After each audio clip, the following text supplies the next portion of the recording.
નમસ્કાર મિત્રો, આજના આ ખાસ વિશ્લેષણમાં આપ સૌનું સ્વાગત છે. આજે આપણે એક એવા જબરદસ્ત વિષય પર વાત કરવાના છીએ જે ભારતની સુરક્ષા અને ભવિષ્યની ટેકનોલોજી બંને માટે ખરેખર એક મોટો ગેમ ચેન્જર સાબિત થવાનો છે. આપણે વાત કરી રહ્યા છીએ પ્રોજેક્ટ કુશા વિશે. આ માત્ર કોઈ રૂટીન મિલિટરી પ્રોજેક્ટ નથી હો, આ ભારતનું પોતાનું એકદમ સ્વદેશી નેક્સ્ટ જનરેશન એર ડિફેન્સ કવચ છે. તો ચાલો જરા પણ વિલંબ કર્યા વિના આ શાનદાર પ્રોજેક્ટની ઊંડાણપૂર્વક ચર્ચા કરીએ અને સમજીએ કે આ સિસ્ટમ આપણા આકાશને એક અભેદ્ય કિલ્લામાં કેવી રીતે ફેરવી દેશે. જુઓ, આધુનિક યુદ્ધનો ચહેરો હવે પહેલા જેવો નથી રહ્યો, તે સંપૂર્ણપણે બદલાઈ ગયો છે. તાજેતરમાં આપણે યુક્રેનમાં જોયું, ઈરાનનો સંઘર્ષ જોયો અને ઓપરેશન સિંદૂર પણ જોયું. દુશ્મનો હવે કરોડોના ફાઇટર જેટ્સ મોકલવાનું ટાળે છે. એના બદલે તેઓ શું કરે છે? એક સાથે સેંકડો સસ્તા ડ્રોન, જેને આપણે ડ્રોન સ્વોર્મ્સ કહીએ છીએ, તે હવામાં છોડી દે છે. અને સાથે જ પેલી અત્યંત ઝડપી હાઇપરસોનિક મિસાઇલોનો ખતરો તો ખરો જ. હવે આનો મુખ્ય હેતુ માત્ર નુકસાન પહોંચાડવાનો નથી હોતો, પરંતુ આપણી મોંઘી દાટ ડિફેન્સ સિસ્ટમને થકવી નાખવાનો હોય છે. તો આ આખી જટિલ ટેકનોલોજીને આપણે સરળતાથી સમજી શકીએ તે માટે મેં આ વિશ્લેષણને 5 ભાગમાં વહેંચ્યું છે. પહેલાં આપણે બદલાતી યુદ્ધ પદ્ધતિ અને તેના પડકારો જોઈશું, પછી પ્રોજેક્ટ કુશા શું છે તે સમજીશું, ત્યારબાદ સુદર્શન ચક્ર જેવો મલ્ટી લેયર્ડ ડિફેન્સ, પછી તેમાં વપરાતી એઆઈ અને સ્પેસ ટેકનોલોજી, અને છેલ્લે તેના ફ્યુચર રોડમેપ અને ટ્રાયલ્સ પર નજર કરીશું. ચાલો સૌથી પહેલાં વાત કરીએ બદલાતી યુદ્ધ પદ્ધતિ અને નવા પડકારો વિશે. હવે અહીં એક ખૂબ જ રસપ્રદ પણ ભયાનક આર્થિક અસમાનતા ઊભી થઈ છે. જરા કલ્પના કરો, દુશ્મન માત્ર થોડા $1000 એકદમ સસ્તા અને નિકાલજોગ ડ્રોનથી હુમલો કરે છે, બરાબર? અને આપણે ડ્રોનને તોડી પાડવા માટે શું કરવું પડે છે? કરોડો ડોલરની કિંમતની ઇન્ટરસેપ્ટર મિસાઇલ ફાયર કરવી પડે છે. વિચાર કરો, આ તો કેટલો મોટો આર્થિક ફટકો છે. દુશ્મનોની ચોખ્ખી ગણતરી જે હોય છે કે આવા સસ્તા ડ્રોન પાછળ દેશ પોતાની બધી જ મોંઘી મિસાઇલો વાપરી નાખે, જેથી યુદ્ધનો આર્થિક બોજ અસહ્ય બની જાય. તો હવે સવાલ એ થાય કે આનો ઉકેલ શું? અહીં જ એન્ટ્રી થાય છે આપણા બીજા મુદ્દાની, પ્રોજેક્ટ કુશા, ભારતનું પોતાનું સ્વદેશી ડિફેન્સ કવચ. આ પ્રોજેક્ટની ગંભીરતા સમજવા માટે સિનિયર ડિફેન્સ જર્નલિસ્ટ મુકેશ કૌશિકની આ વાત એકદમ સચોટ છે. એમણે કહ્યું છે કે આ કોઈ સામાન્ય હથિયાર નથી, આ આપણી વ્યૂહાત્મક સ્વાયત્તાનો વીમો છે. એકદમ સાચી વાત છે. આપણી પાસે રશિયન S-400 સિસ્ટમ છે, જે ખૂબ તાકાતવર છે, પણ છેવટે તો એ આયાત કરેલી જ છે ને. પ્રોજેક્ટ કુશા એ આપણો પોતાનો સ્વદેશી વિકલ્પ છે. એટલું જ નહીં, ચીનની પેલી મિસાઇલ ડિફેન્સ સિસ્ટમ છે ને, HQ-9, તેને પણ આ સીધો અને સણસણતો જવાબ છે. સુરક્ષાની બાબતમાં બીજા દેશો પર નિર્ભર રહેવું હવે પોસાય તેમ નથી. અને હવે આપણે આગળ વધીએ ત્રીજા ભાગ તરફ, સુદર્શન ચક્ર જેવું આપણું મલ્ટી લેયર્ડ ડિફેન્સ. તો ચાલો આપણી આ એર ડિફેન્સ સિસ્ટમનું માળખું સમજીએ. આ જાણે ભગવાન કૃષ્ણના સુદર્શન ચક્ર જેવું છે. ટૂંકા અંતર માટે આપણી પાસે પહેલેથી જ QRSAMS જેવી સિસ્ટમ છે. થોડા આગળ વધીએ એટલે કે મધ્યમ અંતર માટે આપણી પોતાની આકાશ મિસાઇલ સિસ્ટમ છે, જે લગભગ 80 કિલોમીટર સુધી રક્ષણ આપે છે. પણ લાંબા અંતરનું શું? તો ત્યાં S-400ની સાથે હવે પ્રોજેક્ટ કુશા જોડાઈ રહ્યું છે. આ ત્રણેય લેયર્સ એકબીજા પર ઓવરલેપ થશે. મતલબ કે જો ભૂલથી કોઈ દુશ્મન લાંબા અંતરની સિસ્ટમથી બચી પણ જાય ને, તો એ આગળ જઈને મધ્યમ અથવા ટૂંકા અંતરની સિસ્ટમનો શિકાર બનશે જ. ટૂંકમાં આકાશમાં દુશ્મન માટે બચવાની કોઈ જ જગ્યા નહીં વધે.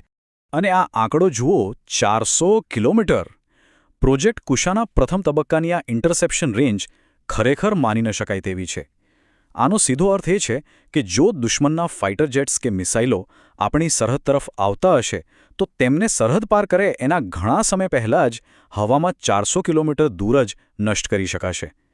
કોઈપણ દેશની સુરક્ષા માટે આ એક બહુ જ મોટો અને વ્યૂહાત્મક ફાયદો છે. આટલે દૂર સુધી નિશાન કેવી રીતે લાગશે, એનો જવાબ મળશે આપણા ચોથા વિભાગમાં, ટેકનોલોજી, એઆઈ અને સ્પેસ સપોર્ટ. હવે તમે જ વિચારો, 400 કિલોમીટર દૂર રહેલા એકદમ નાના અને અત્યંત ઝડપી લક્ષ્યાંકને વીંધવું શક્ય કેવી રીતે બને?